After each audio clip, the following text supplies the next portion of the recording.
Olá, bom dia. Hoje é o dia 28 de setembro e a nossa meditação é baseada em Romanos 13:13. Sejam honestos e verdadeiros em tudo que fizerem, como é próprio de quem vive do dia, para que toda a gente aprove a vossa conduta. Não se metam em festanças, rejeitam as bebedeiras e tudo em que reina a imoralidade, o adultério ou ainda as rivalidades e a inveja. Tudo é um programa. Nesses dois capítulos de Romanos 12 e 13, Paulo está falando de conduta. E no início do capítulo 12, ele diz que, pelas misericórdias de Deus, nós devemos andar de uma certa maneira. E ele vai nos explicar como a gente deve andar.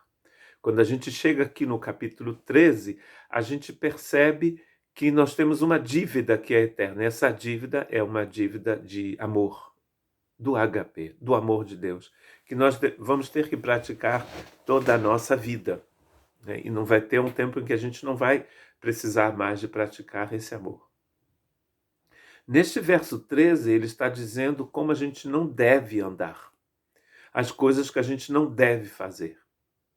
Porque ele já nos falou que a gente discerne o tempo e a hora, a gente sabe exatamente em que hora estamos, e é a hora de nos levantarmos da cama, de tirarmos a roupa das trevas e colocarmos as armas da luz, as armas do dia. Porque a vida cristã é uma batalha. E você não pode guerrear, nem correr, nem andar deitado.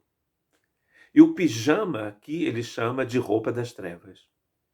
Aquela antiga roupa que você utilizava e que você não utiliza mais. Ele vai dizer mais tarde que a gente tem que se revestir de Cristo. E a gente já foi revestido de Cristo. Como você não está mais dormindo, você não está mais usando pijama, você está agora batalhando, correndo, andando, avançando, indo para frente, você precisa andar na luz. Se esta exortação está aqui, é porque viver nas trevas é um pesadelo, não é? Não te leva a lugar nenhum, você não consegue ver o caminho, você não vai para frente. E ele tem uma listinha de coisas aqui que você pratica, que a gente praticava, que o mundo pratica, quando está nas trevas. Ser honesto e verdadeiro, ele diz aqui, é muito importante, em tudo que vocês fizerem. O que é próprio de quem vive no dia, porque tem certas coisas que os homens só fazem na escuridão, não no dia. Com Deus nós estamos sempre no dia. A noite está chegando ao fim, ele diz, e o dia chegou. Jesus, em João 3, diz que certos religiosos, fariseus e saduceus e outros, não queriam vir a ele, porque ele é a luz. E quando eles chegavam perto de Jesus, todo mundo percebia, inclusive eles, que a veste, as roupas deles estavam manchadas. As obras que eles praticavam eram vistas quando eles se aproximavam da luz. Então eles viviam nas trevas, fazendo coisas de noite. Mesmo durante o dia, eles viviam de noite, porque estavam sempre se escondendo nas trevas, fazendo coisas erradas. Mas não é a conduta de alguém que nasceu de novo, que é cheio do Espírito Santo, que foi tocado pela graça de Deus. Ele diz que a gente vai fazer coisas que são próprias do dia. E as pessoas vão dizer, uau, esse é um discípulo de Cristo. Ele diz aqui, para que toda a gente aprove a vossa conduta, nessa versão de Romanos 13:13 em português. Não se metam em festanças. E na minha versão em francês e inglês eu encontrei orgias. São aquelas grandes festas romanas onde se passava a noite e o dia comendo, comendo, comendo, comendo. Muita gente associa também a parte sexual a essas festas. Você sabe que quando você enche a cara quando você bebe, muita coisa pode acontecer.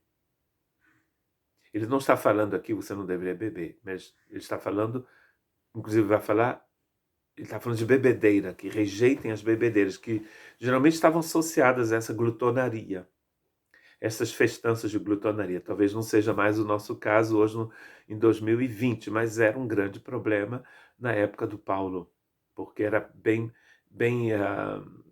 acontecia o tempo todo essas festanças no mundo romano. Geralmente, muitas das vezes ligada à idolatria também. Porque se oferecia muitos sacrifícios nos templos pagãos e de animais, de touros e outros, geralmente de touros, e essa carne às vezes era utilizada também em grandes festanças, né? Mistura de idolatria com festança, com bebedeira. Coisa das trevas mesmo. Olha o que vai resultar. Imoralidade e adultério. Essas coisas estão em seguidas aqui, eu creio. A imoralidade e adultério. Tudo é permitido, então, imoralidade, adultério, rivalidade e inveja. Então, brigas, né? Brigas vão acontecer, as pessoas estão bêbadas, então vão falar uma série de coisas que não deveriam falar e vai ter inveja. Você pode até perceber, talvez você veio até de lá, né? Muitos dos nossos irmãos e irmãs vieram desse tipo de comportamento, o que não é próprio a um filho de Deus, porque as pessoas estão nos olhando e também porque não é bom para a nossa alma, não é mesmo? Essas exortações estão aqui porque essas práticas não são boas para a gente. Não são boas e não resultam em nada de bom. Jesus não tinha medo de ir a casamento, de ir a festa nenhuma, de ir a lugares onde pessoas eram apedrejadas, de passar em lugares onde haviam prostitutas, porque Jesus é a luz do mundo em todo lugar. Jesus não tinha medo de ir nesses lugares. Você pode, inclusive, participar de ir a determinados lugares e continuar sendo a luz do mundo, porque nós somos a luz do mundo. Jesus brilha nas trevas. Nem todo mundo tem essa capacidade de fazê-lo. E Paulo vai falar para Timóteo, fuja. Às vezes é necessário fugir mesmo. Que Deus possa nos ajudar a termos a força necessária para sabermos que em determinados lugares não deveríamos estar. E devemos correr, às vezes, dessas situações. Sermos honestos e verdadeiros, vivermos em pleno dia.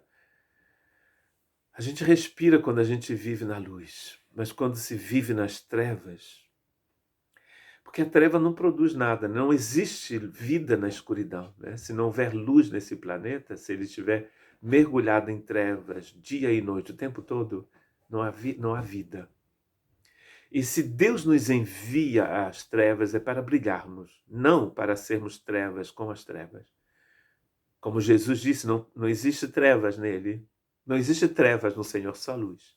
Que a nossa vida seja cheia de luz. E se um dia a gente entrar num lugar de trevas, que seja para iluminar, não para sermos trevas com as trevas. Que Deus nos ajude, porque o mundo está nos observando e o mundo precisa de luz. E Jesus diz para você, você é a luz do mundo. Brilhe